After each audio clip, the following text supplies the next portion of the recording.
J'ai vu beaucoup de choses passer sur le Visual Kei, beaucoup d'incompréhension, beaucoup de clichés, beaucoup de préjugés, enfin beaucoup de trucs qui m'énervent quoi. Donc j'avais envie de vous en parler, de raconter un peu l'histoire de ce mouvement, comment ça évolue au fil du temps, pas forcément bien, qu'en est-il du Visual Kei aujourd'hui et surtout comment une personne a fait pour changer la culture de tout un pays entier avec sa musique. Alors pour ça il faut remonter dans les années 70 et parler de l'histoire incroyable de Yoshiki, le fondateur d'X Japan. Yoshiki apprend le piano et la musique classique à l'âge de 4 ans. C'est un petit surdoué, on lui découvre qu'il a l'oreille absolue et qu'il progresse très rapidement. Mais à l'âge de 10 ans, il va vivre le drame de sa vie. En rentrant de l'école, il découvre son père allongé sur le sol. Toute sa famille est présente et il apprend que son père s'est suicidé. Pendant les jours qui suivent, il est rongé par la colère et par la tristesse. Et à ce moment-là, il découvre le rock avec le groupe Kiss. Kiss vient faire un concert au Japon au Budokan et Yoshiki réussit à convaincre sa mère de l'emmener. Et c'est là qu'il a le choc et qu'il décide de faire du rock. Il se met à apprendre sa batterie et déferle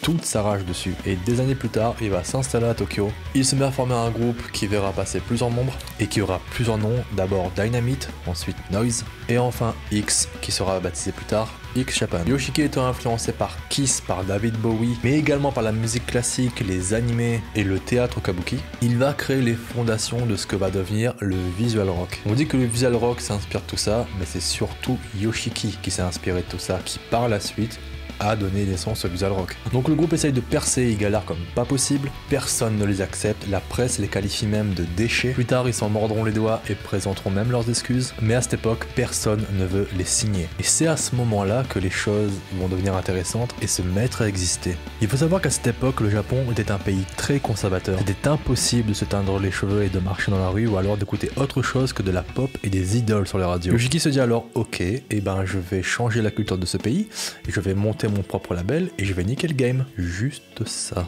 Il monte alors son label Ecstasy Records, sortent leur premier EP qui sera vendu à 10 000 exemplaires. C'est énorme pour un groupe indépendant à l'époque où le rock est tabou au Japon. Ils se font repérer par Sony Music et ils signent et sortent un album qui s'appelle Blue Blood et il sera vendu à près d'1 million d'exemplaires. Le groupe devient alors un groupe mainstream et le groupe de rock le plus vendeur au Japon. Le directeur du magazine Shox écrit sur le groupe en utilisant le slogan Psychedelic Violence Crime of Visual Shock pour décrire le groupe et ce slogan est resté et c'est comme ça que le terme visual rock est né. 2 ans plus tard, ils sortent un album qui s'appelle Jalousie qui sera vendu à plus d'1 million d'exemplaires et enfin le dernier album Dahlia qui sera également un très gros succès.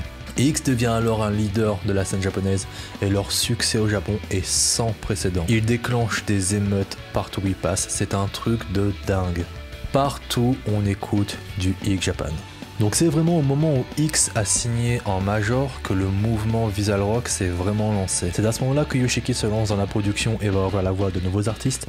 Certains vont devenir énormes et hyper connus. Parmi eux Lunacy, Diren Grey et d'autres groupes seront importants à l'époque sur la scène indépendante comme The Kill avec Yukihiro, le batteur de l'Arc-en-Ciel ou encore Ladies Room.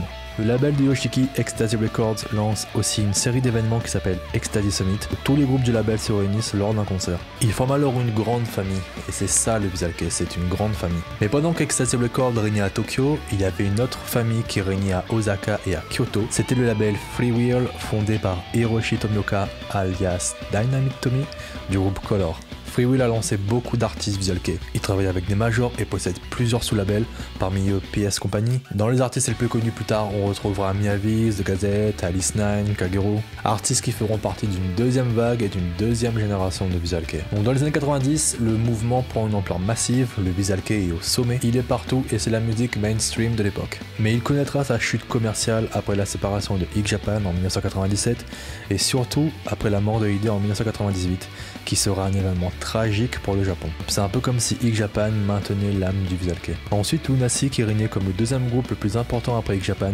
prennent une pause à durée indéterminée à la fin de l'année 2000. C'est clairement la fin de l'âge d'or du Visual Kei. Malgré qu'une nouvelle génération apparaît avec Diren Grey, Miyavis, The Gazette et qu'il y a encore une grosse communauté de fans au Japon, le Visual Kei redevient alors une niche musicale et ne fait plus partie de la scène mainstream. C'est là où je vais prendre parti et donner mon point de vue. Je trouve que plus les années passent et plus le visual kei s'éteint. Les nouveaux groupes se ressemblent tous et le maquillage et le visuel a pris le dessus sur la musique et j'arrive clairement pas à me retrouver là-dedans. Moi je suis resté bloqué avec l'ancienne génération parce que clairement aucun nouveau groupe n'a réussi à me toucher. En résumé, en à peu près 10 ans, le visual kei a complètement changé le Japon, là où c'était hyper conservateur et hyper fermé. Le mouvement a permis de changer les choses, tout le monde pouvait s'habiller comme il veut, avoir le style qu'il veut. Musicalement parlant, ils ont créé un business plus que rentable et je peux vous dire que pour changer l'industrie de la musique au Japon, ça rigole pas et il faut vraiment être très très fort. Tout ça grâce à un jeune japonais à l'époque qui a juste cru en ses rêves. Yoshiki est considéré comme un dieu vivant au Japon.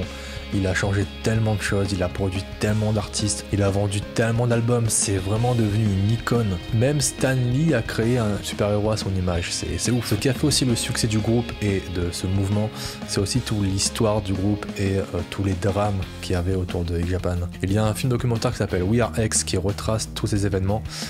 Que vous soyez passionné de rock ou pas, je vous invite à aller le voir parce que c'est vraiment une histoire très touchante. X-Japan s'est reformé en 2007 ainsi que Lunacy et la légende peut continuer à exister. Les anciens fans sont toujours présents et de nouveaux apparaissent. Beaucoup de fans à l'étranger, dont moi-même, on a connu le groupe après la séparation du Japan et après la mort de Hide. Le groupe est ce qu'il est aujourd'hui, mais on a quand même la chance de pouvoir les suivre dans leur carrière et de pouvoir les voir en concert et de pouvoir les rencontrer, donc ça c'est quand même quelque chose d'assez ouf. Voilà, j'espère que cette vidéo sur le visual kei vous aura plu. Dites-moi en commentaire si vous connaissez le visual kei, si vous avez déjà entendu parler de cette histoire, de ce mouvement, etc. Je vous donne rendez-vous dans une prochaine vidéo et sur les réseaux sociaux. En attendant, merci pour votre soutien et je vous dis à très bientôt.